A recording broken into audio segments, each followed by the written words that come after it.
یہ کہانی ہے ایک بوڑھے آدمی کی جو ایک چھوٹے سے گھر میں رہتا تھا اور اس کے پاس ایک ٹوٹی ہوئی گھڑی کے علاوہ اور کچھ نہ تھا۔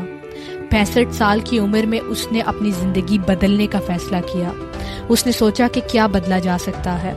اس کے دوستوں نے کہا کہ تمہاری چکن ریسیپی لاجواب ہے۔ اس بوڑھے آدمی کو خود بھی ایسا لگتا تھا۔ اس نے تمام ریسٹورانٹ اونرز کے پاس جا کر اپنی ریسیپی بیچنے کا فیصلہ کیا۔ وہ سب کے پاس جاتا، اپنی ریسیپی بیچتا اور بدلے میں تھوڑے سے شیئرز مانگتا۔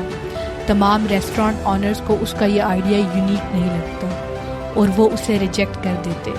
100 ریجیکشنز کے بعد ایک ریسٹورانٹ اونر نے فائنلی ہاں کہا اور اس بوڑھے کہ جس کا نام کولنر ہارٹلینڈ سینڈرز تھا نے فرائیڈ چکن کی بنیاد رکھی، جو آج پوری دنیا میں KFC کے نام سے مشہور ہے اور اس کی برانچز پوری دنیا میں ہیں۔ اس کہانی سے ہمیں 2 سبق ملتے ہیں۔ ایک یہ کہ آپ اپنی زندگی کی کسی بھی عمر میں کامیاب ہو سکتے ہیں، اور دوسرا یہ کہ کامیابی انہیں ملتی ہے جو 100 ریجیکشنز کے بعد بھی ہمت نہیں ہارتے۔